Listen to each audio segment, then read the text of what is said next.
boy, whew. As soon as I got done, I was like, I need to see this again.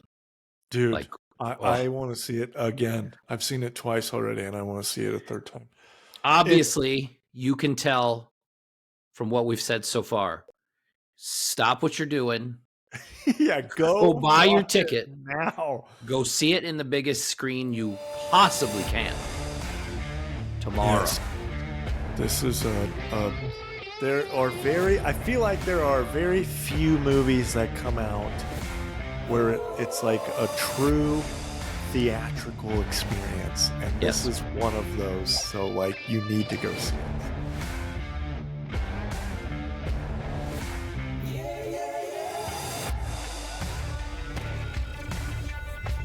Welcome back to the Movie Dads Podcast. We're your hosts. I'm Howie. I'm Kyle. That's Kyle. We are back, Kyle, for episode 39. The science fiction epic. IMAX epic. Dune Chapter 2. Part 2. Dune 2. Part 2, Chapter 2. So good.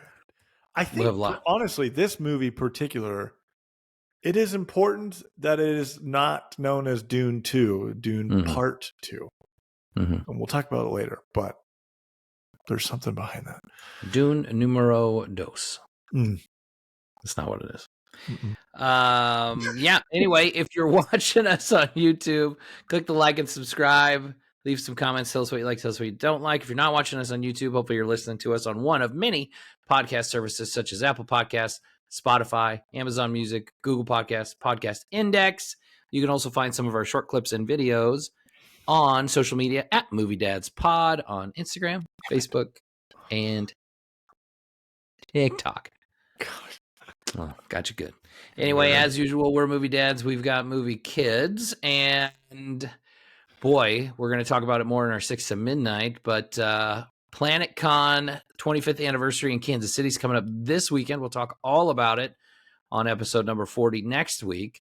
I'm taking Reagan, and that is her birthday present that she gets to go to Comic-Con.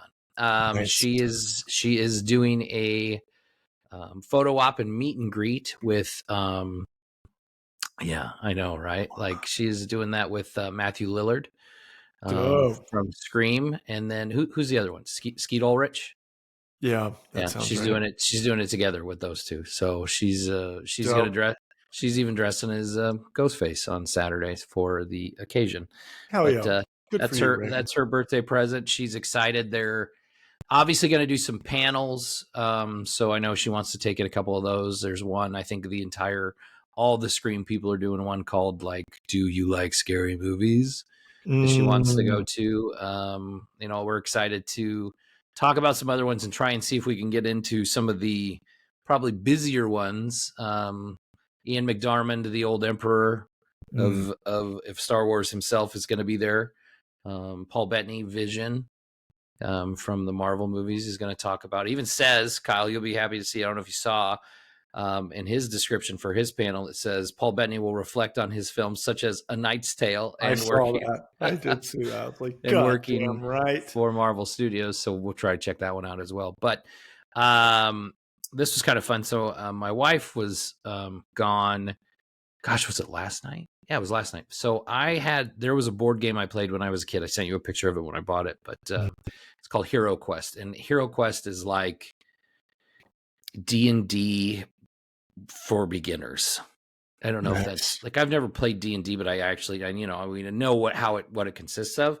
But Hero Quest is like a board game where there's basically like a dungeon master, but it's super easy. Like, it's all kind of laid out for you. They're pre-made dungeons. You're not like rolling 6 dice or anything. It's you're fighting monsters as different characters, but most of it is already built for you. That's why I say it's like for beginners. It's like kids' version of D&D.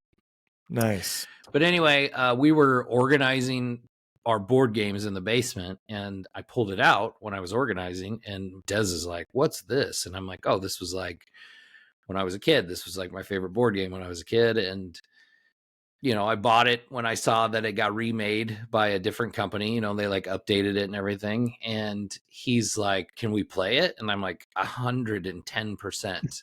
We can play this. Yeah, so Abby had plans. Casually pulled it out when you were cleaning. Check this out. Anyway, let's go rearrange the board games downstairs, guys. It's a great plan. But so last night, Abby she went with some friends to go see The Lion King at the Orpheum. Nice. So we started playing, and it was like a 3-hour game, and it was epic. And as soon as it got done, Des is like, "When I get off the bus tomorrow, can we play again?" Oh my God, that's awesome. And of course, I was like, "Oh fuck yeah, dude!" And then I'm like, "Ah, shit, no, we can't tomorrow, but maybe Tuesday." So we kind of already have a plan tomorrow night to play again. But both kids really liked it, and they're like keeping stats. They're naming their characters and keeping their stats and stuff. Super fucking nerdy, but it was pretty cool. Anyway, that is awesome. Yeah. Love that. My dad kid stuff is I've got nothing, because this weekend Steph and I were in Chicago for a big dance competition, and we didn't have any kids, so I can't speak for it. They went to grandma's. They were there the whole time. Well, between them staying here with her and going back and forth, so they go to school and stuff. But it's wild when you have like a baby. It's crazy how like being away 2 nights, it's like they grow up like 3 months while you're gone. Sure. Like Cal, our youngest, already. Like, he's acting different than when we saw him last week. He's got a little bit more personality.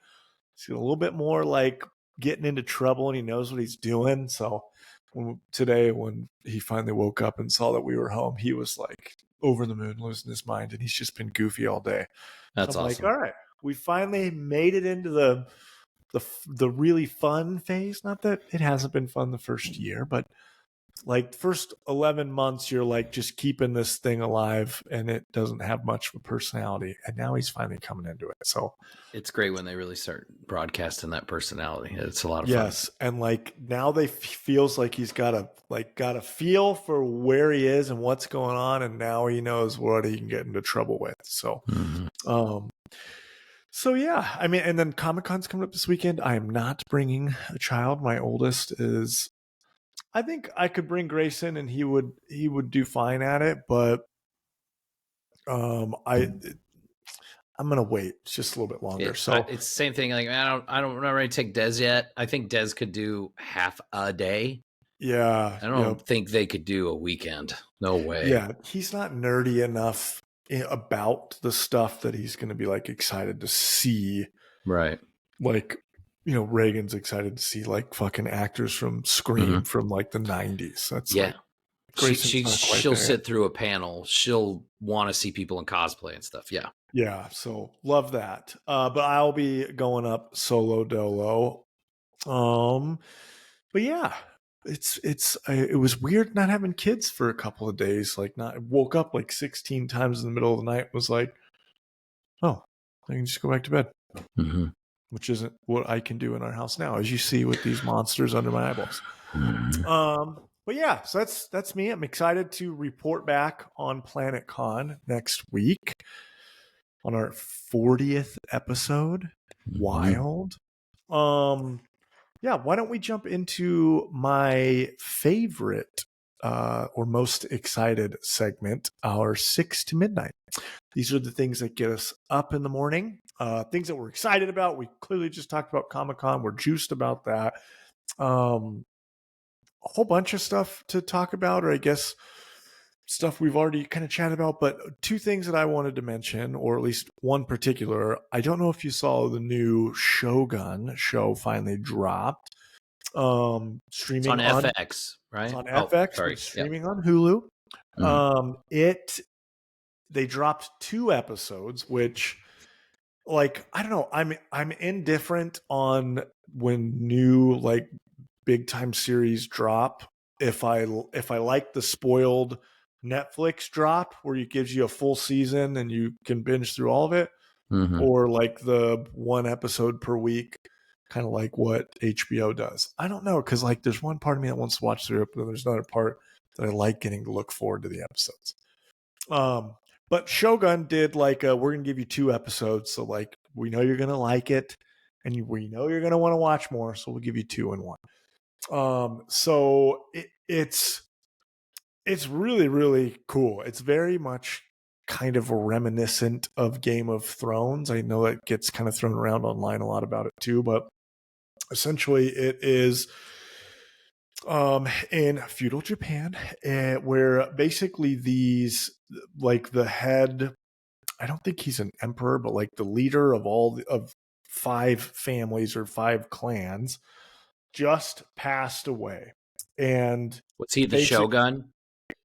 I don't know if that is technically his term, because I think the Shogun is like the thing that it's like something they're going to bring back. Like there isn't a Shogun, and hence the name of the show. They're like bringing back this thing that they haven't had in a while. But right. I always say this name so weird. Hiroyuki Sanada. Yep, Hiroyuki I think it's Sanada. Yep. He's the main character, the main actor. He's basically the head of one of the 5 major families. And basically the head person died, and now all of the houses are trying to like figure out who's going to take over. Essentially, actually 4 of them, not to give too much spoilers away, but 4 of them want to kick out Hiroyuki, because he basically was like the head honcho that passed. He was like his favorite, his like second in command kind of deal. So anyways, the cinematography's great. I'm all about samurai stuff. Like the Ghost of Tsushima was a video game that came out a couple years ago. It's one of the best games of all time. You play as a freaking samurai. It's so cool. The costumes are great. It's not like action-packed battle scene. It's very much like Game of Thrones. There's a lot of characters. There's a lot of plans within plans within plans. Well, Dune nod there. So like you got to go watch it. It's hard to explain without giving away spoilers, but it's on FX. It's on Hulu right now. Go watch it. Is the next big time show that you're going to be obsessed with. So throwing that out there. I haven't got a chance to watch it yet, but I am excited to see that. And I know I saw that the reviews were all overwhelmingly positive, calling it a modern day television masterpiece. So yeah, that's best way to explain it. Nice. Well, I wanted to piggyback on what we talked about last week with DC, because we talked about Superman Legacy because we had our first cast photo. Well, after we recorded, we got some new stuff. First off, we got to look at the logo. We got to look at the S on the Superman logo. It looks a little different, but it also looks very modern, and I think it looks pretty neat. And then second, they dropped the legacy from the title, and the movie is simply going to be titled Superman. Dude, so what do you think about that? They're filming has started. Yeah, they started. They were jumping right in. I think they're in Denmark. That might not be right. They're somewhere with snow, so they dropped a picture. Yes, I did see that. His the new emblem. At first, when I saw it, I was like, "Wait a minute! Why is there like a yellow? Why is the whole sign like? Why is it outlined in yellow?" I thought that was weird, but then I remembered, like, number one, that's actually the original Superman sign that was dropped. Was like a yellow shield with a red S and a smaller S in the middle of it, and then that kind of evolved into yellow outline with black colors with a red S in the middle. But it actually, which this was all over online of like leaks of like what people thought it was going to be. We know James Gunn is obsessed with this one story. There's a DC comic book that's like uber famous called Kingdom Come.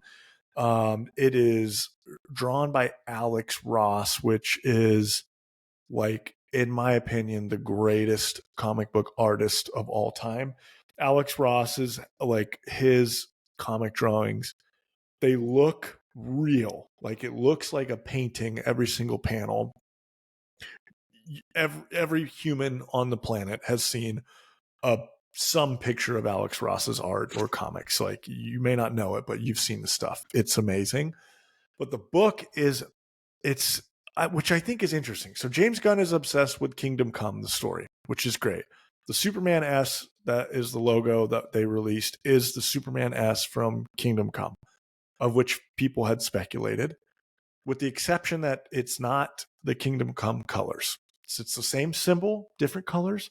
Kingdom Come is red and black, which actually Brandon Routh came back for the Supergirl TV show, and basically was this Superman, because the setting for Kingdom Come is in the future. Mm-hmm. Superman has retired because he feels like his style of hero is not a thing anymore. Like, the new hip and cool thing for heroes to do is to like kill villains and like do things that he's not about, and his time has passed. So he's retired.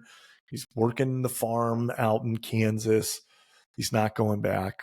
And then he gets brought back into the fold to try to take out basically the new Superman type superhero. Anyway, so he teams up with old Wonder Woman, with old Batman. Like, Bruce Wayne Batman is literally like decrepit old. And he's in like a robot, like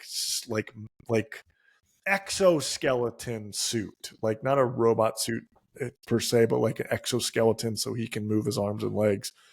Anyways, so when they first announced that, or it was like discussed that would be the Superman, I was nervous about it because it very much like the Snyder universe. It's like, why are we doing a movie or a show about a story that's at the end of their career? Like, we haven't seen the beginning or any part of their career, and we're jumping to the end. So they're basically saying that it's not Kingdom Come, but he's inspired by that particular Superman, which has me, in your words, walking back on what I said last week, that I'm actually kind of excited for it, because one of the things that I think Kingdom Come Superman did so freaking perfect is we got Boy Scout Superman. Like, Superman needs to be a good guy, just a good guy. All about nice guy, truth, justice, and the American way. Like, just the being a nice guy, doing the right things, doing the nice guy thing, and it not being cool and it kind of being dorky, but that's how things should be done. Like, I love that Superman. That's the Superman that I think of. And it's become very popular that Superman is like villainized, or like too much power is not a good thing. And like, people really ran with that. The Injustice series, though, was a great comic book series and video games. For whatever reason, though, that like took off, and a lot of people want, there was right there. A lot of people want Superman to be the bad guy, and like, what would it be like if Superman was a bad guy? And there's a million stories now, and they hinted at it a ton in the Snyder movies, blah, blah, blah. Right. But from what is been like shared and kind of what's now starting to come out is that this Superman is what James Gunn's plan is like, we're getting like a Superman where it's happy and a good guy, and he's not contemplating like I don't know, the Snyder movie was, though I love Man of Steel, there was a lot of like contemplating like, I'm an alien, I don't belong. And I don't think that we're going to get a lot of that in this movie. We're going to get a lot of like doing the right thing because you should, even when you're not, even when it's hard to do, type of thing. So one of the lady who's playing Lois, she posted like a TikTok or something where both Corin Sweat and Lex Luthor, they like kind of jokingly popped into her TikTok. But the song they used was the Christopher Reeves Superman song. And so people are really talking about like, they might use that same theme or like a take on that theme. And we're going to get this like old school good guy vibe Superman. So I'm excited for that. that gets me juiced. But yeah, so I sent you a bunch via text of like kind of my thoughts on like the Kingdom Come thing, where I'm like, why are we doing old stuff? But no, I think the suit, the emblem looks cool. I think we could be getting maybe potentially a good movie. All right. Well, I'm glad to hear that you are walking that back a little bit, and you're a little bit more open I'm back to and what's forth telling. every week. Every week things change. Every week. Something new will come out next week. You'll get something. You'll be like, oh, that's stupid. Yes. I was so on that Stephen Amell, like, shut up, stop talking about it and start making stuff. And then I'm like, all right, we're making stuff. And now I'm here for it. Like, come on, we're making stuff. Give me more. Yeah. So. And I think everybody hopes that it does do well because we need another good Superman in our lives. So, I know. Other than that, boy, I didn't have a whole lot else to talk about. I'm in the middle of my trying to see every Oscar Best Picture nominee point where I'm trying to get all those watched before the broadcast on Sunday. I have 8 of the 10 done. I kind of put it off for a while, and I've been really kind of crash coursing over the last week. So that's kind of why I haven't watched like Shogun yet, because I've been trying every single one has been amazing, right? Man, like, listen, I mean, I understand that they expanded the field to 10 movies for a reason, so that some more genre type films could be included. Like, I don't know if 2 years ago, if Dune, the first Dune, would have been included in the top 10 list. I don't know if it would have been a top 5. Probably, but they did that. So obviously everybody knows Dark Knight's the reason why they expanded the field of Best Picture nominees, because it should have been nominated and it wasn't. And there was all that uproar. But I listen, all these movies are widely acclaimed. Some of them I don't get. I just, there's different strokes for different folks, I guess. But I've watched a couple of them and I've been like, I mean, it's good, but it's not great. I don't. Meh, kind of meh, I feel like anymore. Listen, there's 2 different kinds. Like I think with what we've talked about on the podcast previously, like how I felt about Oppenheimer was very positive. And then how I felt about The Holdovers was very positive. And we're talking about 2 different ends of the spectrum, right? One's this amazing spectacle, huge cast, giant budget, tons of technical special effects, all that stuff, right? Then there's the other one. It's this tiny little movie with like basically 3 actors in the entire thing that cost a bag of peanuts to make, right? I mean, it's 2 different ends of the spectrum, but I feel like you're getting good content either way. And I some of these, it's like I almost watch a movie and then it ends and I'm like, what was the point of that? Like, why? Why did we watch? Why did they make this? I'm kind of in the middle of that right now, but I have 2 more to watch, and then that way I can give my thoughts next week, which will be on our Oscar episode, and we'll go from there. But that was really all I had for 6 to Midnight this week. I didn't have a ton. There wasn't a ton of new news this week, but I think we'll probably get some more news this week because we're getting into March and things will start to heat up. So. Perfect. That means it leaves us with more time to talk about the thing I want to talk about today. Right. Yeah. The big premiere movie of the week, Dune Part 2. So Dune Part 2 is produced by Legendary Pictures and distributed by Warner Brothers, directed by Denis Villeneuve, who also did Blade Runner 2049, which we did last week. Dune screenplay was also written by Denny and John Spates, based on the novel by Frank Herbert. Cinematography by Greg Fraser and music by Hans Zimmer.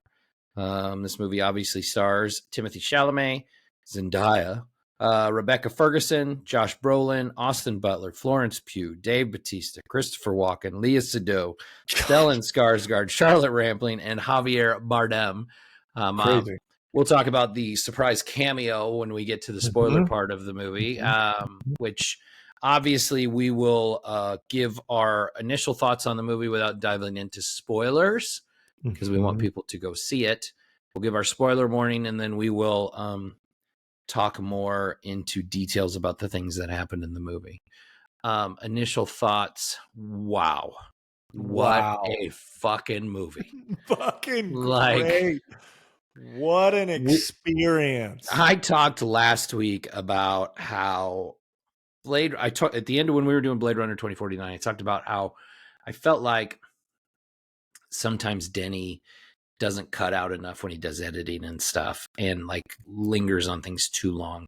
No, not the case whatsoever. I know he edited a ton out of this. We've had multiple actors that have come out and said, I'm sad I didn't make it in this movie. Yeah, like I saw that actually. Okay, all right. Like we're Crazy. Not releasing deleted scenes, and actors are like crushed from it. Yeah, boy, the final product. I will tell you, it starts out tremendous, and then it kind of story builds in the middle, and then that last like 45 minutes is just perfect. It's fucking awesome. It is a great movie. It's great. IMAX, you have to see this in IMAX. The sound was amazing. You texted me that like your teeth were chattering. My teeth were literally rattling as the fucking sandworm came out of the ground. Like they were rattling. It was so loud in there. Dude, so the score, like a lot of from the first movie score was in this. For whatever reason, it hit home way more in this movie than I felt like it did in the first movie. Yes. Like, man, freaking Hans Zimmer with Denis Villeneuve with this property, it was so good. I felt like this was a bit of a master class in movie making. I'll just say it. So I will not disagree. You and I did not get to see this together because you were out of town. We had originally planned on going Thursday night. It was going to be me, you, and my brother-in-law. Then you had to go out of town, and then my brother-in-law got sick. So I was like, I'm not going opening night by myself. I'm going to go tomorrow during the day. Fuck it, I'll skip work, whatever. And boy, as soon as I got done, I was like, I need to see this again. Dude, like, I want to see it again. I've seen it twice already, and I want to see it a third time. Obviously, you can tell from what we've said so far. Stop what you're doing. Yeah, go buy your ticket now. Go see it in the biggest screen you possibly can tomorrow. Yes. This is I feel like there are very few movies that come out where it's like a true theatrical experience. And this is one of those. So like you need to go see it. So we should just jump into spoiler talk then. Spoiler warning. Get out if you don't want to hear details of the movie, but go buy your tickets. Yes. While you're not listening. All right. Woo, man. This movie was so fucking good. I text you and I was like, because I know you saw it first, and I was like, well, and you're like, I'm not telling you anything other than I already got tickets to see it again. And I was like, I said, that's what I was like, well, fuck it, I'm just going to skip work. I'm going to go see this movie because I've been dying to see it. Yeah. And then when I was finally like watching this, I don't know if I breathed during parts of this movie because I'm glued. And like, I'm not a big Timothée Chalamet fan. I think I told you I saw Wonka and I really liked him in Wonka. I liked him in the first Dune just fine. Man, he's awesome. Night and day. It's night and day from the first one to the second one. Okay, a couple of things. One, you mentioned like the opening like was awesome. Yeah. Like the opening scene where the Harkonnen like little special forces group floats down to like try to find them and they're hiding. And it's there's an eclipse going, so everything's orange. Yeah. Like just one thing that like Denny, he just done such a great job with giving the Dune vibe. Like this feels like its own world. Doesn't feel like Star Wars. It doesn't feel like anything else or any other universe. It feels like Dune. And the second that they kick off to like they're like they need to get to the high ground because they know they're under attack, they start floating up. The fucking score kicks in for whatever reason. Like that was the moment where I was like, oh, holy shit, like this is about to be awesome. Like for whatever reason, it just gave this vibe. And the scene was great. Like when the bodies are falling and slamming on the ground and loud noises, Timothy Chalamet's like hiding and shit. It was such a great way to kick off the movie. I was talking with my other friends immediately about this. One of my good friends, Bradley, she's obsessed with Dune and the books and stuff, which is a whole nother topic we're going to talk about for the book people. I like this movie was so different than the first movie. Like part one, which is why I said earlier of like, I wouldn't call this Dune 2 and that was Dune 1. Like it truly was part 1 and part 2 because they have to be like together. I don't know when the last time you watched part 1 was, but I watched it right before going. I did too. I watched it like Wednesday night. Yes, and it made such a huge difference. Like I feel like part 1 did such a good job of like being this like world building, like giving us all the, it was like it was there just to give us all the info we needed to know so that we could have this movie. Like it was so, the first one was very boring. Not a lot of things happened, but enough to like, I think the way they decided to separate the two movies, because it's one book that they cut into two movies, I think they did the right thing, but I think there was some things they could have had.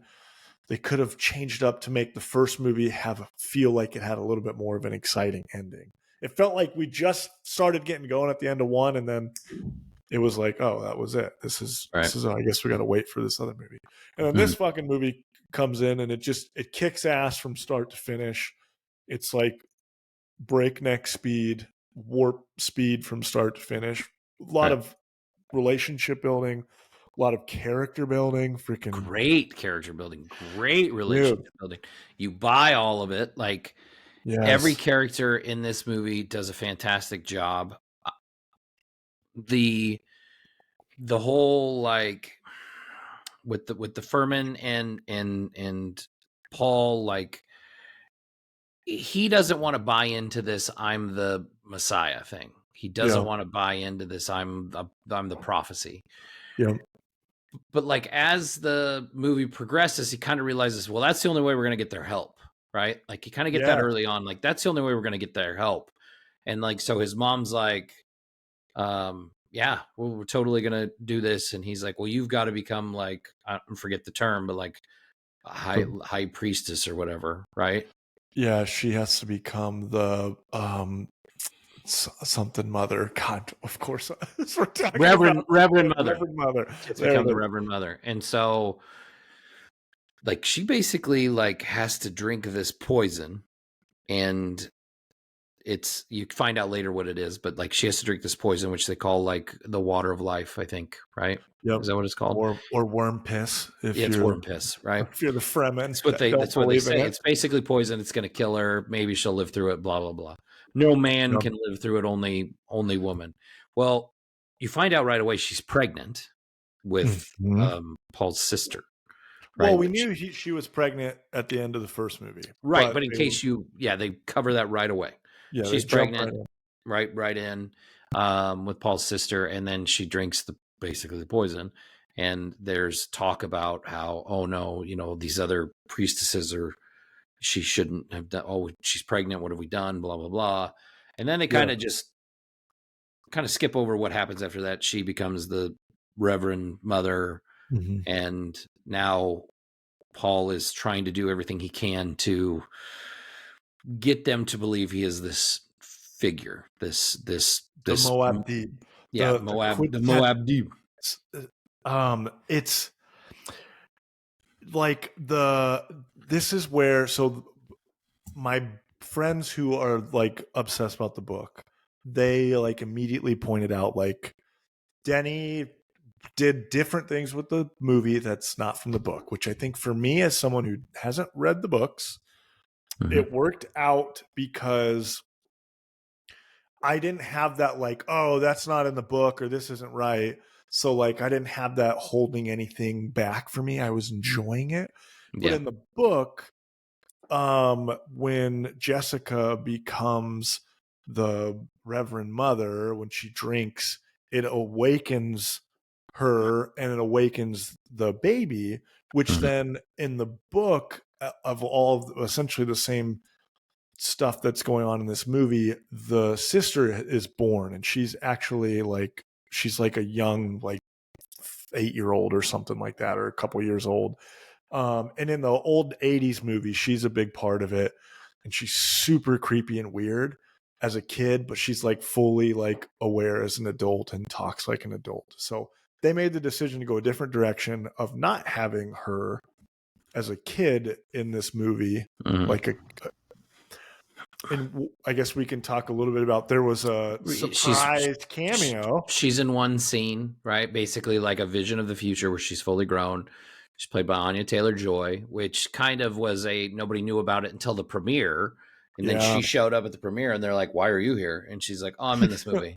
You all just don't know it. I'm in it though. I didn't know that. So when she popped up in like that dream, I was like, oh wow, that's a perfect person to play that character. So I like that they didn't go, they went a little bit different direction in the book, because I feel like this book or this movie really needed to focus on Paul Atreides and him fighting the, like early on, he doesn't want to become the Muad'Dib, the Quinset Haderach or whatever. If I'm saying that wrong a million times, Bradley's going to kill me. But he doesn't want to do that. Because him and Choni, Zendaya, their relationship blossoms. They have fallen in love.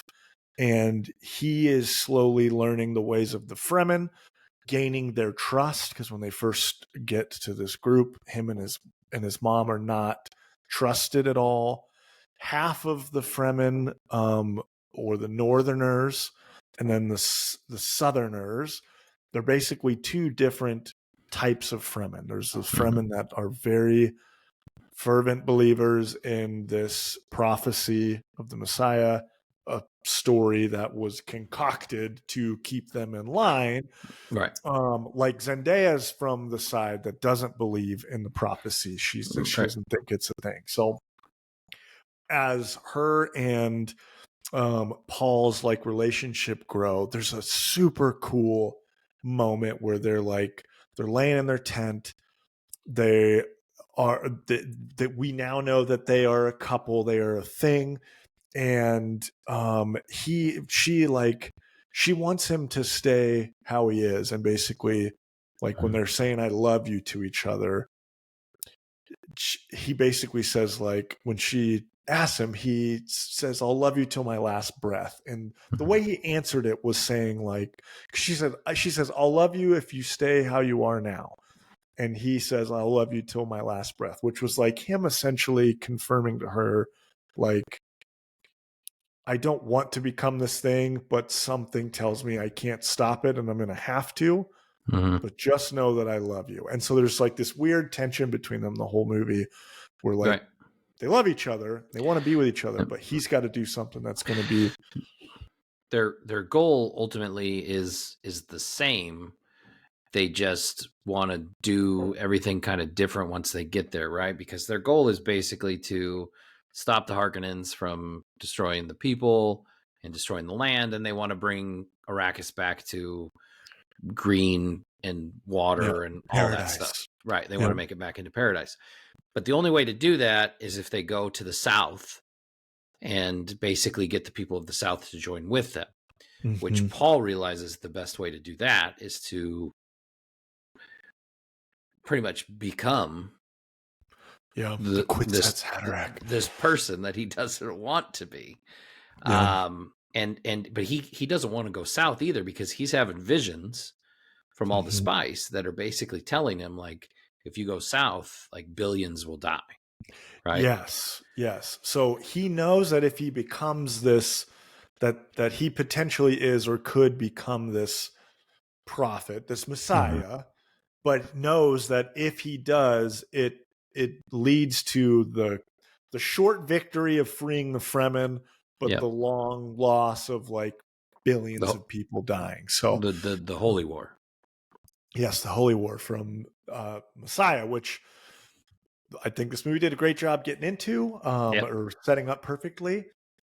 But so before we jump into my second favorite part of this whole movie, Austin Butler, we'll stay on kind of Zendaya and Paul Atreides as he's becoming like one with the Fremen.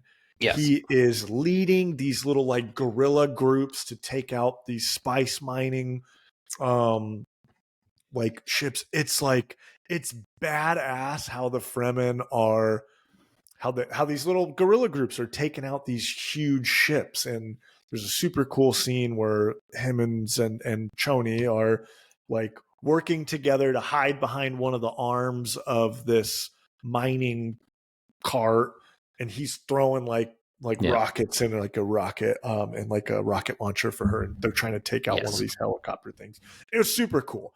But I think this movie just did, the first movie, I did not buy Timothée Chalamet's Paul Atreides being like this potential future leader that we're all going to get behind. There wasn't any substance in the movie. It didn't feel like he could be that. This movie, they did a fucking badass job of like showing his slow like rise of gaining the trust of the Fremen, gaining his own confidence in himself that he is or could become this thing. And it really like culminates with the worm ride. Like they basically, that's like his final thing that he has to do is learn how to ride the worms, the sandworms, like the Fremen, which they didn't show at all in the first movie. Right. So like in this movie, it was very like a thing. And like the Fremen ride these worms across the deep desert to go to the south. They go through a giant sand storm that is constantly there that you have to go through to get to the south.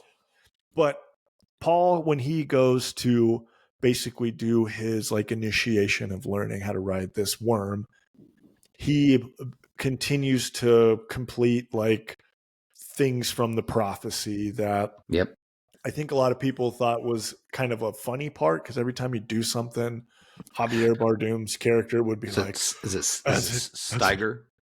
Stilgar. Stilgar would say like, as is written. Like every time he did something, he's like, as it's written. So the memes are out there already if you haven't seen them. Yes. And I think there's a lot of people that very much feel like there's themes of like Christians that are like anything anybody does, like, oh, that's God, that's Christian, that's Jesus or whatever. But when I was watching, I didn't get that vibe. I wasn't like, oh, this is comedic relief. I was like, believing in like he is the what's that salad? I kept thinking I kept thinking like he's Neo, like he's the he's the one. Yes, it was like Neo. Yes, because the whole time they do a good job of making you feel like, is he really that person? Is he not? They still haven't really said if that's who he is, even though he ascends to leadership. There's more to the story in the books that we'll find out later on. But anyways, so he calls this freaking worm, and they immediately are like, that's a big worm. And it ends up being like he calls like this grandfather worm. It's the largest worm they've ever seen. Right. And it's very much like Avatar when he takes on like the big giant. You're right. But that scene where he's like running and the whole entire freaking dune just gets destroyed as this massive worm comes, and he jumps on to finally ride the worm. It was badass. That's when my teeth were shaking. That's when I was like sitting there and I'm like, because it's the whole freaking theater's just like this when that worm scene, man, it was something else. Obviously it's a very long movie, so there's tons of things that happen in this movie. We can't talk about all of them, so I think we need to like kind of highlight like the things that we wanted to talk about. First off, the performances by everyone are tremendous. I would say the only person I had any kind of beef with, I guess, would be Zendaya. I just felt like she spent way too much of that last half of the film just brooding and like mad. That was the only beef I had. Everybody else, Rebecca Ferguson is amazing. Timothy Chalamet was really good. I thought Josh Brolin was good in the short amounts of time that he's best performance, even better than Blade Runner, because he basically is like taking all of the blame for all the attacks on all the spice and stuff. The drop in production. I'd say I think Christopher Walken was a little underused. I don't feel like timeout. What a random ass casting choice. That was Christopher Walken. I was like, I love him, but he's too more cowbell for him to be a character in this movie. It's hard to see past Christopher Walken. And it was tough because like he's the emperor of the fucking universe. Yeah. And I felt like he was too Christopher Walken's getting long in the tooth. Like I almost felt like it needed to be somebody that didn't seem like they were so old and frail. Does that make sense? Like it needed to be somebody more foreboding. And again, I haven't read the book either, so I don't know how that character's written, but it just felt like I would expect more out of it. Like you've got freaking Baron Harkonnen as this giant, hulking, terrifying creature of a man. Yeah, and then the Emperor is Christopher Walken. You know, it's you don't get that vibe of like, holy shit, the Emperor is here. Like he is. No, I agree. Can we talk about fucking Austin Butler? Listen, I'm gonna say this now. Like, can you just pencil him in for every Oscar, Golden Globe nomination right now for Best Supporting Actor? Because the dude's in the movie for about 20 fucking minutes. And he's amazing. God, he was so badass. I will say his opening line, I only heard Elvis accent and I was like, fuck, we're going to get Elvis freaking Dune guy. And for whatever reason, it was just his opening line. And the rest of the movie, I didn't hear his Elvis accent. But oh my God, he was something else. His character, he made terrifying. And fucking, it was like Darth Maul was back. There was a bad guy that I'm like, fuck, I don't want to root for you, but god damn, I do. You better start fucking some people up. Like that Gladiator scene was sick. The black sun, where it turns everything like super bright black and white. Like the setting was so different from Arrakis and Dune. Like the fireworks that were going off were like water. It felt like it was like black ink water explosion. It's exactly what it was. His fight with Timothy Chalamet with Paul versus Fade. No music, no other sound whatsoever than just the two of them fighting. And again, like I know we're getting ahead of ourselves. Basically, we get to the last hour or so of the film, and you kind of, I'm at that point now where I'm like, listen, I know we're down to like 45 minutes or an hour left. Like something's big's gonna happen. Like I know it's coming, right? Fade basically takes over for his brother, who's Batista's character, as the cousin, I think. Right? That's his cousin. No, they're brothers. Like nephew. Are you sure? They're both nephews. They're both nephews of the Baron. The one's the older. The one's the older brother of the other, right? Yeah. Okay. So he takes over because Batista's failing, and immediately like he attacks where they're like the Freeman's temple is, and destroys it. And he basically has this huge victory immediately. You know, he doesn't give a fuck. He's just gonna blow shit up and get his way because he's insane in the movie. So basically, Paul Atreides ends up going south, even though he doesn't want to. He drinks the water of life. He should have died. He doesn't. He's the Messiah. He is him, right? He is him. And they basically he now can see clearly, what's going to happen. Like his, I remember what it's called, whatever it's called, his visions, so to speak. But he can now see what's going to happen. He calls the Emperor to come to Arrakis to meet. Now, no, they don't know it's Paul Atreides. Like the Emperor and the Harkonnens, they don't know it's him. They don't know it's him. Like there's rumors. It's a cool part of the movie, like him becoming Muad'Dib, this new leader of, not necessarily leader of the Fremen, but this new like warrior for the Fremen has caused such a disruption in their spice mining that it causes Batista to fail, and then they bring in Fade because like whoever this dude is for the Fremen is now fucking us up. And but like you said, there's rumors like what if Leto Atreides' son is still alive? And they're like, he's not alive. That can't be a thing. Like there's no way. Kill all of them. There's no way. But if he shows up, it's a big deal to the Emperor because the 5 houses or the other houses, they don't know that the Emperor was actually the one behind the major assassination of the Atreides family.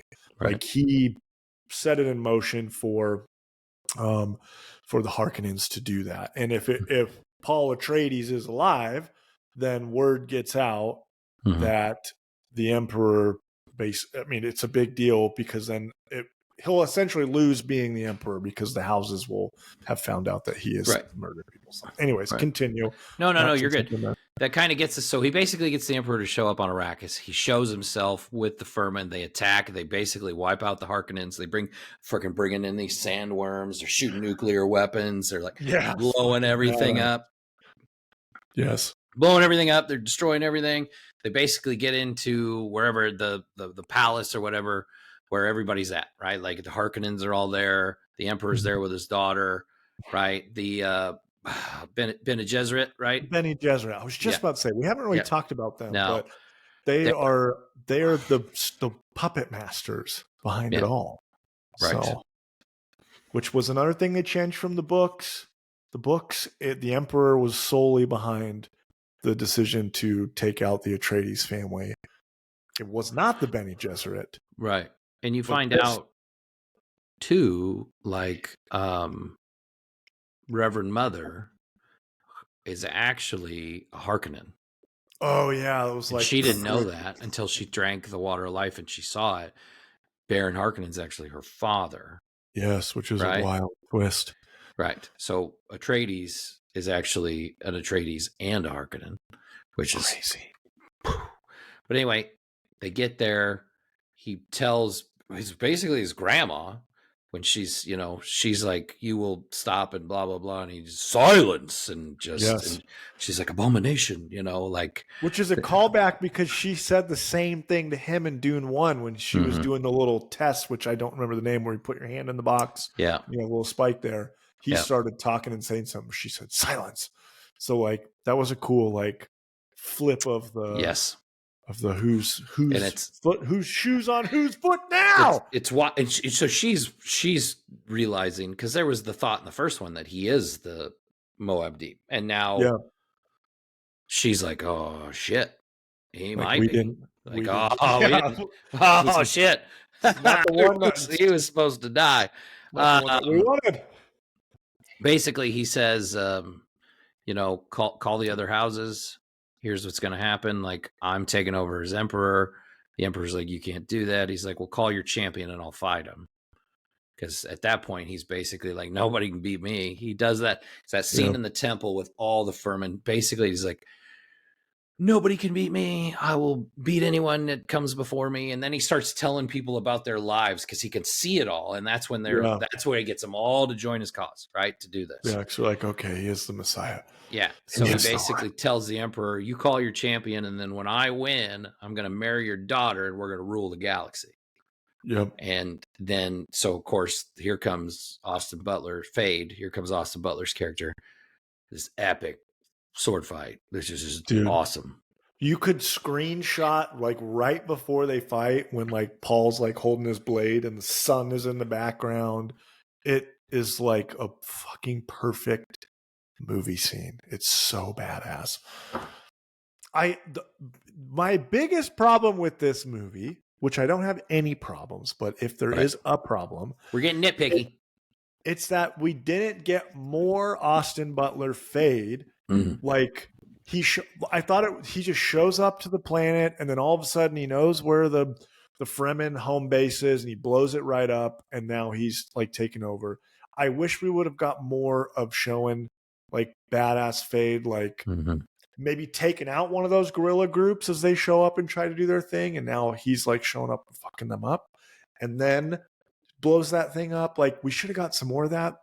I also thought it was weird that when the Fremen started attacking the palace where the Emperor had showed up with Baron Harkonnen, like this war was going on, and Fade, who is like this crazy like warmongering like warrior, loves blood, he lives for it, his blades must taste blood.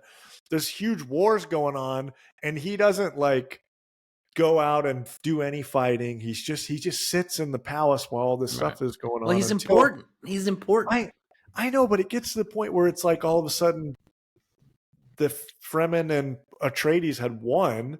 Yeah. And then it was like, all right, well, who's your champion? Like, okay, now I'll fight. Like, I loved what they did with it. Just based on the two movies, they could have split some stuff out. Maybe they could have had that Batista like fight where he like runs into Paul and then he gets scared and runs away. That could have been like the end of the first movie or something, where there's a little bit more fighting there. And then like, I don't know, the way they did it, I wish there was more Austin Butler, because he was so fucking cool. He was such a perfect opposite. He's essentially like the dark version of Paul Atreides. Right. Like, he's like the evil version of him. So in the books, is he a clone? Did I make that up? Is he like something question. Like that? So. I want to say I remember seeing something about that, but I'm not 100% sure.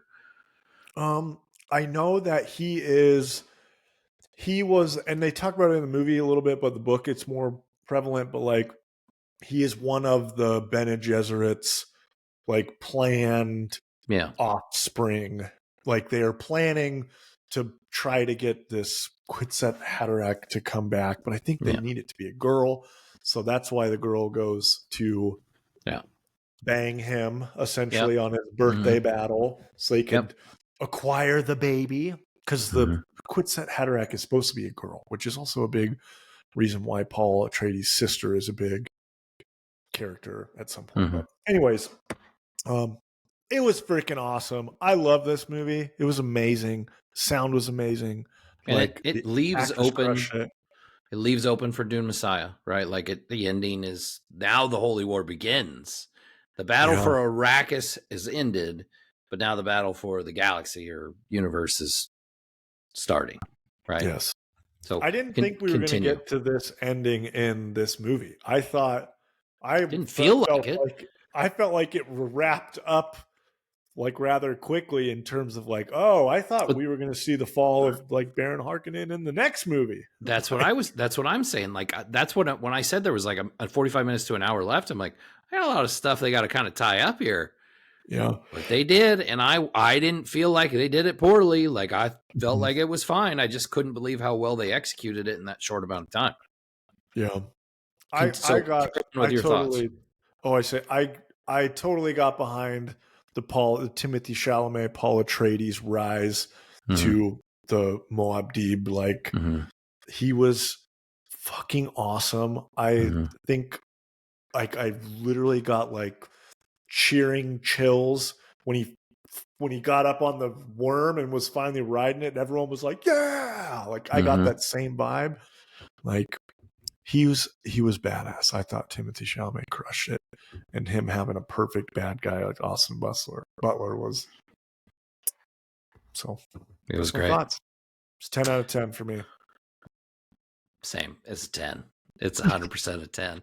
I don't give 10s. I've given 2 in like the last month and a half. I don't give 10s. I didn't give for 35 episodes. I didn't give a 10, and now I've given 2. It's a 10. It's. Damn. I have a hard time believing there will be a better movie this year. Yeah. I don't see it. I don't see how it happens. We talked about months ago when this movie got delayed, we were like, why are they delaying it? Like, I don't understand. And I'm going to tell you, this is my thoughts on this. And this is probably not true, but I'm going to say it anyway. Going into awards season, right? Going into the back half of the year, Oppenheimer was the clear cut favorite to win all the awards. And here we are as we go into the last award show of the year, the Oscars, right? We've had everything else, Screen Actors Guild, Golden Globes. We've had them all. Oppenheimer's clearly going to win everything, right? Like, I mean, something might sneak in and win something, but Oppenheimer's going to run away with director and picture for sure, right? Yeah. We think that's pretty much a done deal. Yeah. My thought is like, Denny and Christopher Nolan are really good friends. And I could see Denny saying, I think we need to delay this because I don't want to take this away from my friend. That's honestly the thought I have, because it would have. Yeah. I don't see how this wouldn't have. Maybe I'm wrong. I don't know. I agree. But I think Oppenheimer is such a good movie. So great. But this movie is so great, and it's my kind of nerd. Like, this is the stuff that I fucking love. So this is the kind of movie that is transcending. Yeah. This is the kind of thing that however many years from now is going to be preserved in the fucking Smithsonian. I'm not kidding. Like, it will be. Like, this is that kind of impact on film. Yeah. It hits all the bases. Story, cinematography, acting, writing. Like, the visual effects, like, there was an interview with Batista where he was talking about it felt so different from Marvel because there were so many practical effects. And I'm watching this movie and I'm like, well, these are practical effects?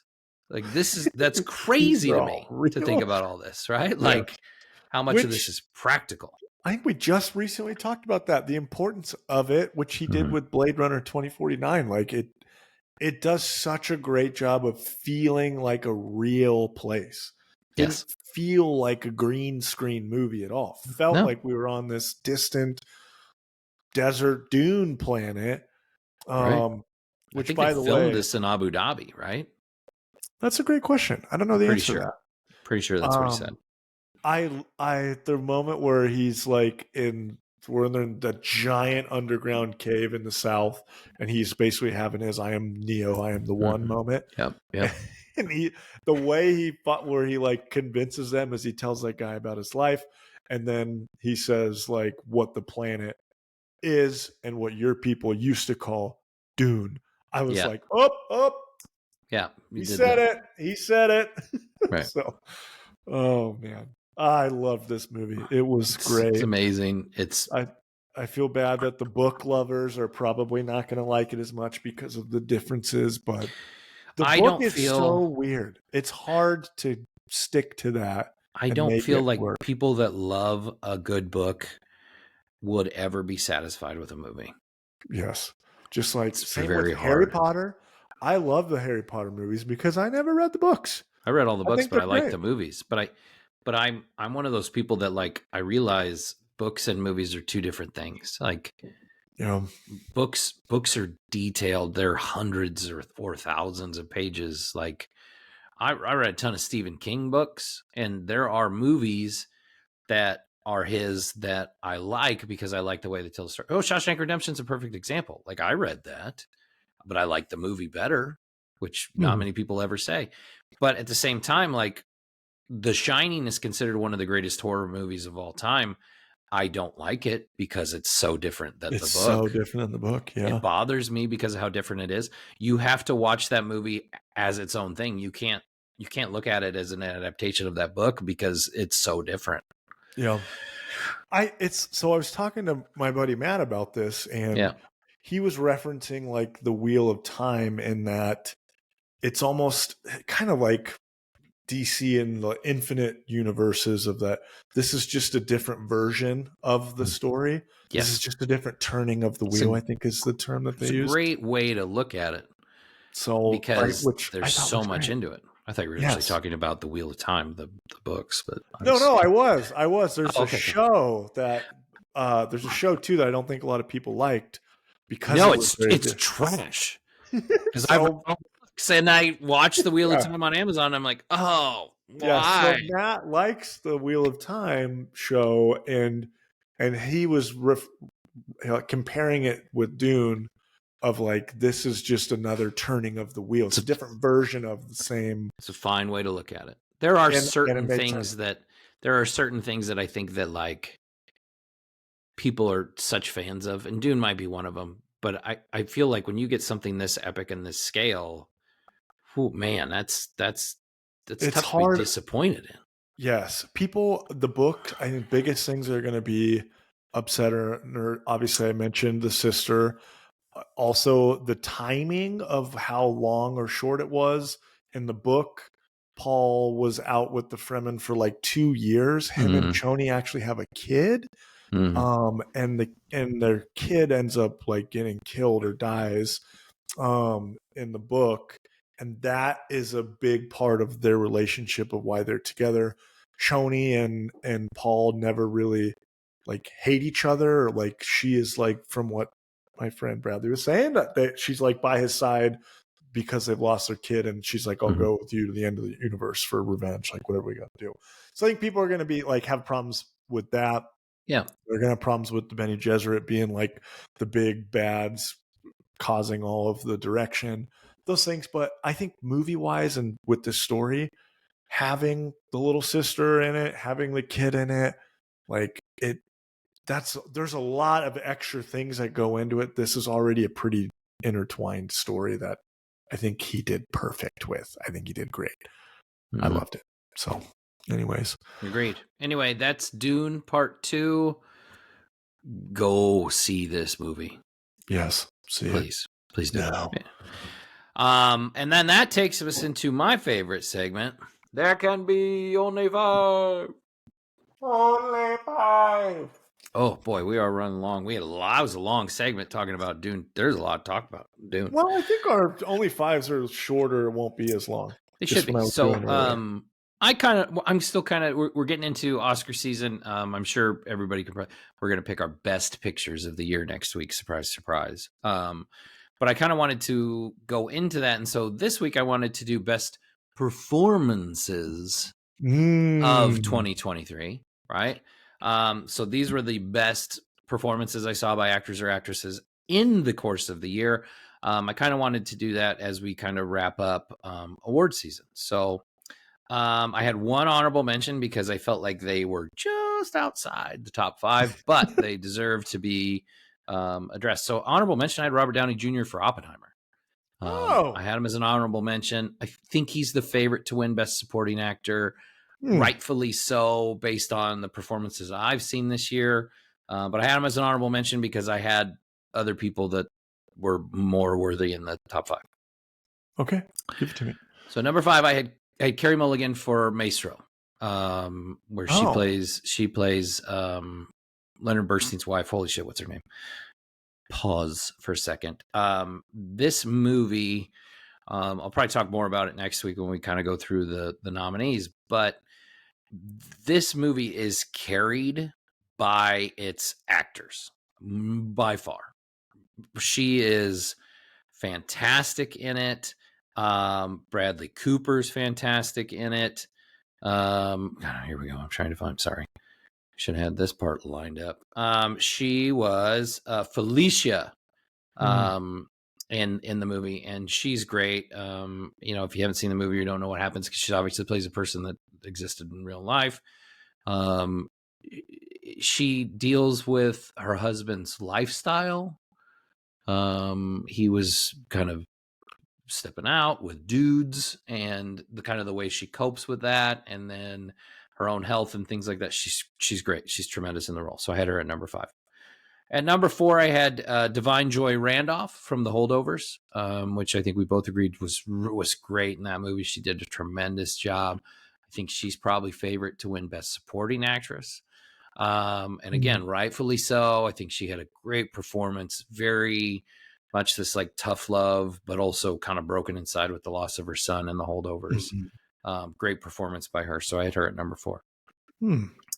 At number 3, I had Lily Gladstone and Killers of the Flower Moon. I think we talked about it when we did that movie. She's acting alongside Leonardo DiCaprio, Robert De Niro, and I think she's the best one in the movie. She's the standout. Yeah. Her performance is remarkable. She's won a bunch of awards already.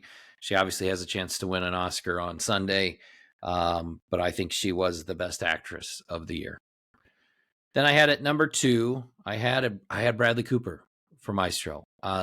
His performance, along with Carey Mulligan, like I said to you earlier, it carries this entire movie.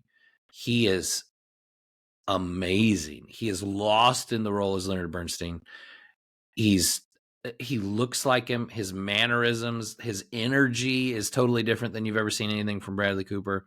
It's probably his best performance. And listen, he's a really great actor. He's a great director. He does a lot of good things. He's amazing in this movie. So I had him at number 2. And then at number 1, I had a tie. I couldn't decide on which one I wanted. So I did 1A and 1B. I did Paul Giamatti from The Holdovers, and I did Cillian Murphy from Oppenheimer. I tell you right now, as we stand here before Oscar Sunday, I think Cillian's going to win the award. But I think Paul has just as much of a chance based on his performance in The Holdovers, because I thought he was just perfect. Yeah. And then Cillian Murphy. I watched Oppenheimer again actually on Saturday, which was the second time I watched this. The first time I've watched it since it came out at home. God, his performance, he's so quiet and intense, but yet troubled, and like he's got all these thoughts running through his head. He's just great in the movie, and I'm not going to be disappointed with either one winning. That's why I had them at a tie. I thought they were both fantastic, but I think those two, and like Bradley Cooper's like right under him too. I mean, like, do you think if Cillian doesn't win, you'll consider it a robbery? No, not at all. Okay. It would only be a robbery if it's not one of those two, one of those other two, because that's close. Like I think with Best Actress, boy, I don't know how Lily Gladstone doesn't win it. And with the other ones too, like supporting actor, like I've seen most of those performances. I think they're all really good. Robert Downey Jr. I think is going to get it based on a little bit of, like sometimes it's like it's a body of work at times, but I also do think he's really great in that role. These three are all fantastic. I wouldn't be mad if any of them got it. I think Paul Giamatti and Cillian Murphy are in better movies than Bradley Cooper is. That's a big deal. So I think that will help. I think that will help them. Yeah, it's interesting. You had 2 out of 5 were from Maestro, and that was a movie that you, in your own words, said to me is forgettable. I talk about this. I was going to talk about this next week, but when I saw the movie, I get lost in those two's performances, but like it's basically just a story about their marriage and like their kids growing up and him sleeping with dudes and how she coped with it, and then she gets an illness, and like, but it's like a biopic. I feel like needs a point, right? Like Oppenheimer had a point. Oppenheimer had an end goal in the movie, right? Yeah. Maestro, it's just like looking through a window, watching time go by in somebody's life, and I don't feel like there was anything that was. I didn't feel substance. Like there was. Yeah, I just kind of missed that a little bit. So I thought it was a bad movie. It just wasn't as good. Anyway, that's my top 5 performances. Love that. Not shocked at your 1A and 1B. I knew that was where it was going to go. Let's jump into mine then real quick. I had 2 honorable mentions. RDJ, Robert Downey Jr., as supporting role for Oppenheimer, for everything you said. He was amazing. And then my other one was Ryan Gosling as Ken. And Barbie. What a fucking badass. He was amazing. Stole the show. Made the movie great. If he snuck in and won that, would you think it'd be a robbery for Robert Downey Jr. if Gosling won that? That's a great question. Has Robert Downey Jr. won an Oscar for no best supporting anything? Okay. He's never won one. Oh wow, that is shocking. That's what I'm saying. Didn't we talked about him as one of like our? He was on our list. I think we both had him on our list of. Yeah. Man, that'd be kind of a robbery. I think so too. Okay, my number 5. I had Lily Gladstone from Killers of the Flower Moon. She was, like you said, she stole the show. She was captivating, and I wanted to see more of her as the movie went on. It was like her character was just so great. It was new and refreshing. It was like, who is this lady stealing the show from Leo and Robert? It was great.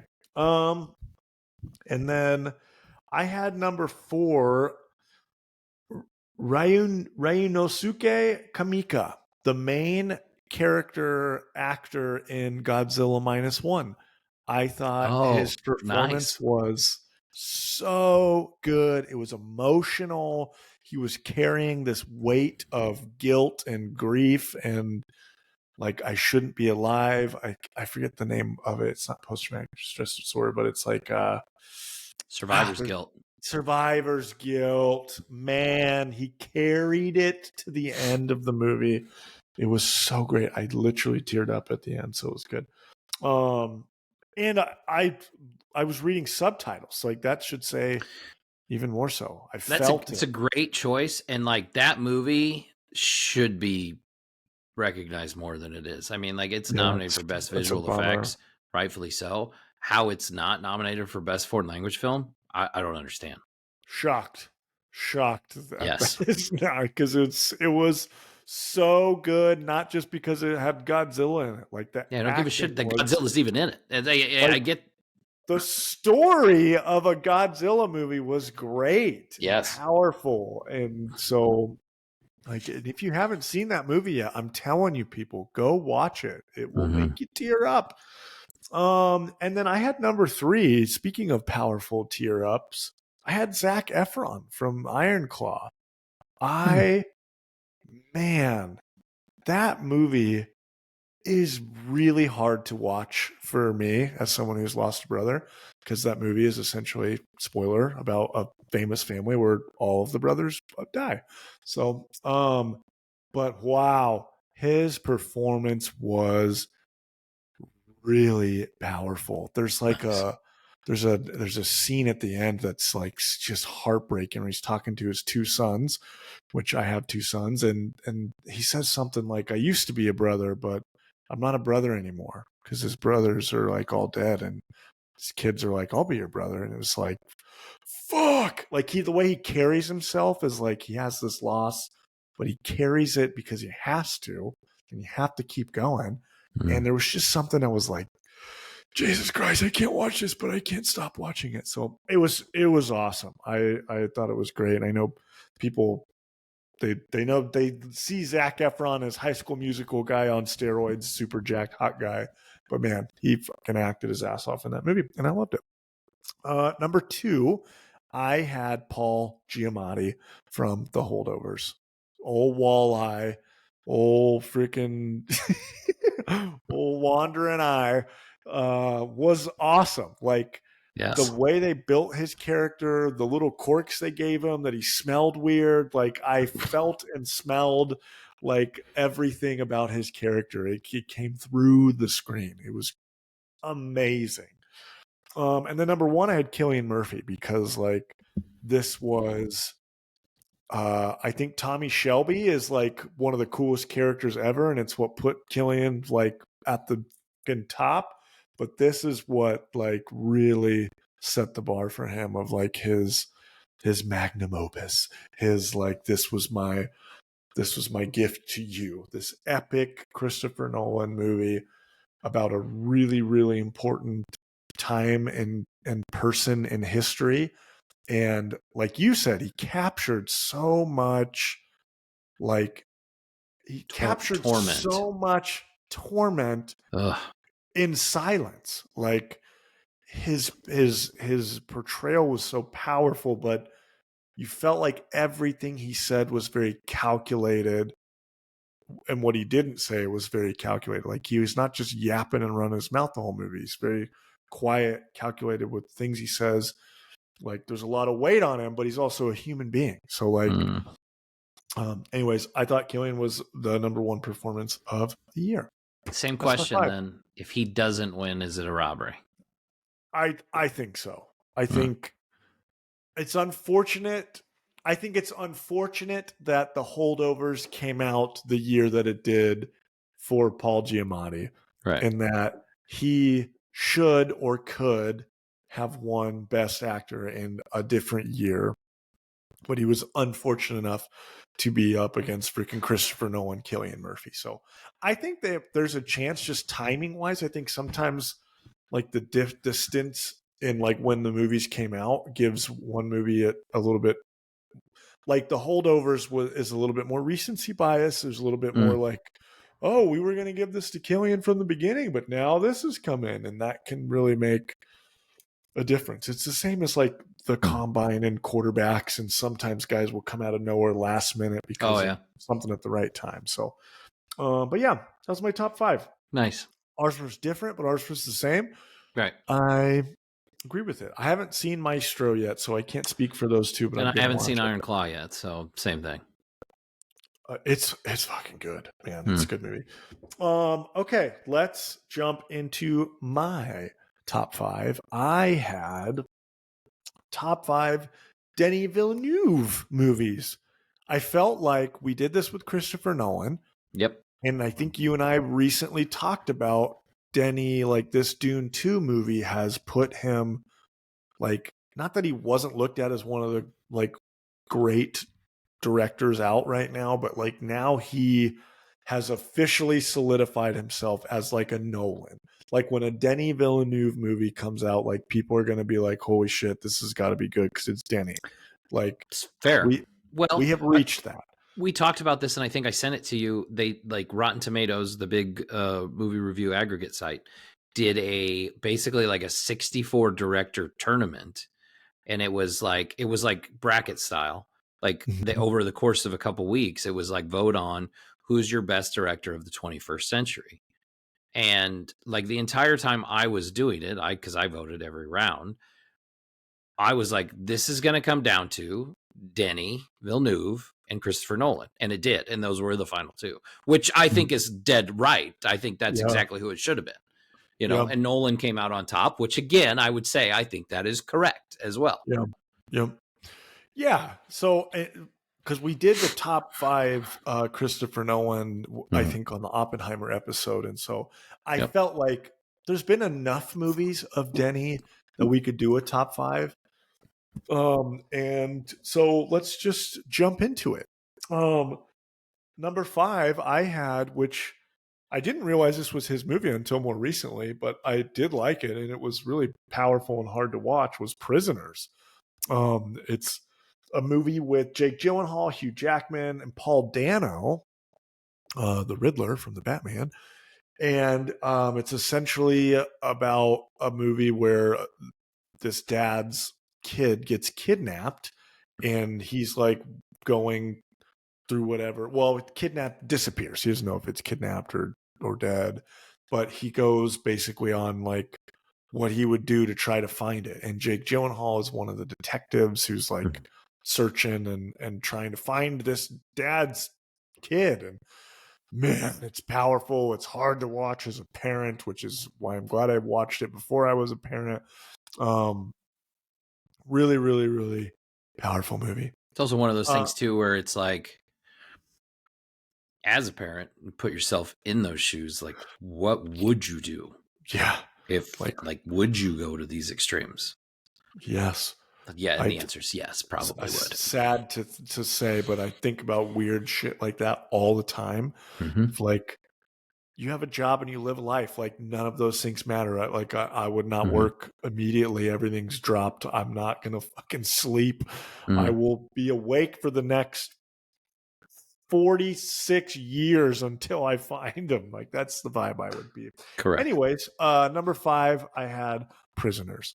And then number 4, this movie, also, I did not realize it was him as the director, because at the time, like I said, I don't think he hadn't grown into like this, oh, that's a Nolan movie, that's a Denis Villeneuve movie.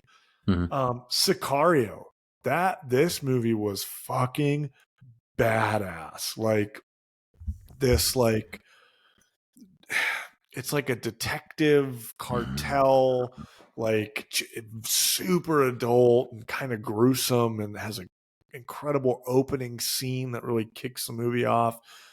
Badass hitman, like, just a fucking cool badass movie.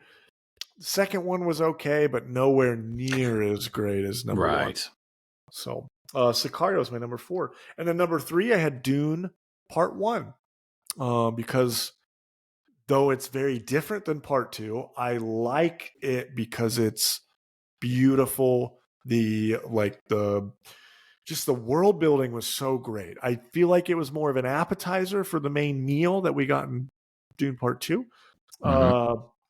But I still loved it. I do like that both movies highlighted different actors or actresses. Like, Zendaya was not really big in Part 2 or Part 1. Oh yeah, she was barely in it, but she's a major character in Part 2, and was a major, like, you knew she was a major character in Part 1, but she wasn't really a part of it. And Oscar Isaac, like, was awesome as Leto Atreides in Part 1, but we didn't get him at all in Part 2, which is like really hard because I love his character so much. Dead. So Dune Part 1 is number 3, and then my number 2, Dune Part 2. There was a little bit of me. Did you hesitate? That wanted to put it at number 1. There was a tiny part of me that recency biased, and I really went down to watchability of what I'm going to go back and rewatch, and I'm like, shit, I'm going to watch both of these a lot. Frick. But the other one, I had to give the other one put it over it because of like the cyberpunk side. Like, I just like that. But man, Dune Part 2, for everything we talked about this episode, it was amazing. Austin Butler and Timothée Chalamet just freaking crushed it. Josh Brolin is great. Like, everyone just was. It was Zendaya. I actually thought, I know you said you didn't think she was great, but I actually loved her character was just, her and Paul Atreides, like, their back and forth was great. You knew they were in love. You knew they loved each other, but you knew they didn't believe the ways they were going to go about to get it done. I was more like, it was after the part where he kind of embraced being that she just turns into like a pouty blah blah blah. Yeah. I get that. I totally get that. And then number 1, obviously, you should have known what number 1 was the moment that I said, let's do this list. Blade Runner 2049, number 1, Denis Villeneuve, which is, because of Dune 2 being so big, a ton of people are going back and watching that movie. And it's like finally getting like the credit it deserves as like, this was an awesome movie. So I love that. I did see an interview from Denny recently where he was talking about like that he still has like nightmares at night about. I read that. Blade Runner that article. But that has more to do with like freaking Ridley Scott and like him saying that he wishes he would have done Blade Runner 2 and he didn't because of it was between Blade Runner 2 or the new Alien movie schedule wise, and he had to pick one, and he wishes he would have done 2. And so Denny said something like I'm not going to do anybody else's like franchise again, which was a bummer because I was hoping that he would love that movie as much as I do. But anyways, that's my top 5. What you got? That's great, and I like your list. Obviously, not a huge body of work, so there's very similar movies. Yeah, I did have a movie not on my list that I think it is on mine. Why didn't you have that on your list, Kyle? And I was surprised. It'll be on mine. At number 5, I had Sicario. All the reasons you talk about. It's an awesome crime action thriller, like totally different vibe than a lot of his other movies that have come out, because he's kind of lived in that sci-fi genre as of recently. So definitely, and I'm sure a lot of people that have seen Sicario didn't realize that it's his movie. So that's actually written by Taylor Sheridan too, which I think is really interesting, because he's a guy that like has created all the Yellowstone series and stuff. And he's written a ton of movies too. Like, did you ever see oh shit, what's that one with Jeremy Renner and Elizabeth Olsen, like on the oil lands up in like North Dakota, Wind River or something like that? Oh, it's freaking amazing. If you've never seen it, you should definitely check it out. But he wrote that. Anyway, good movie. Okay. At number 4, I had Dune. Number 1, the first Dune. I had that at number 4. I like Dune a lot. I wasn't like the, super huge fan as I am with the second one, because it's a little bit slower, which we've talked about before. It's not as and again, it ends very abruptly, and it's like, oh, I want more.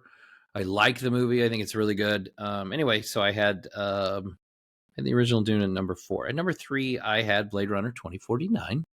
Oh, number 3. I did enjoy the movie much more the second time.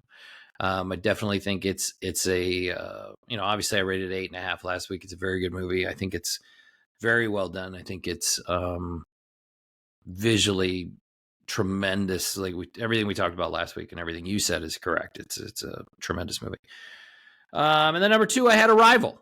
Oh, I knew that. At number 2. Arrival, Amy Adams, Jeremy Renner.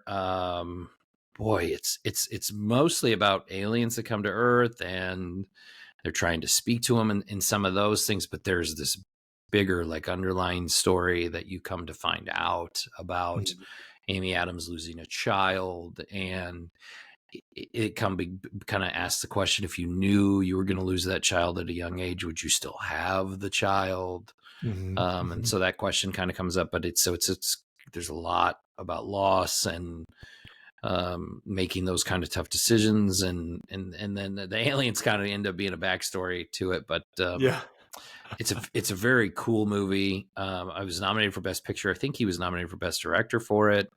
But it is quite the film. If you haven't seen it, you should definitely check out Arrival. And then obviously at number 1, I had Dune 2, or Dune Part 2. Get that right. Boom. For everything we talked about in this episode, it's a masterclass of filmmaking. I think I don't know. I mean, like, we got like 9 months left in the year, but I just, in my head, I'm like, how is something better going to come out this year? Because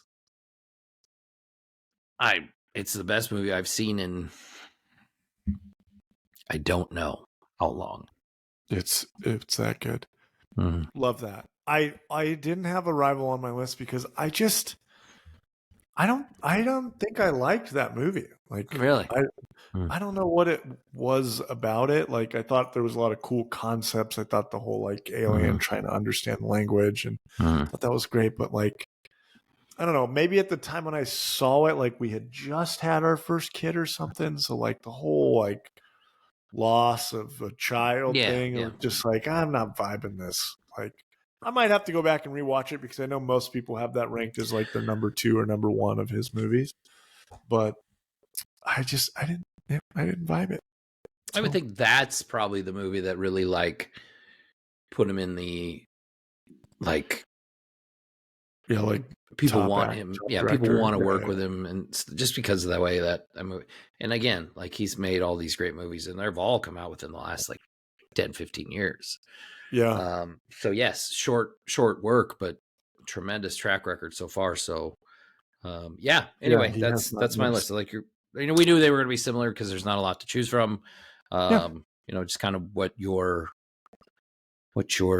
take? What's your favorite of the group? How would you rank them? So I wondered. I didn't know how well you liked this movie, whether it was going to take your top spot or not. because it's how close was it? Can I ask that? Like, how close is it? Honestly, close? If there was a moment where I was like, I think I'm going to put Dune 2 as my favorite of his, because I'm probably going to watch that now. That's going to be my new go-to watch movie.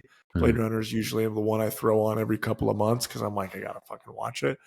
But now I think Dune 2 is going to take that spot for the foreseeable future for a while. So anyway, but I just couldn't put it at number one. I love it. It's a golden 11. I can't take it.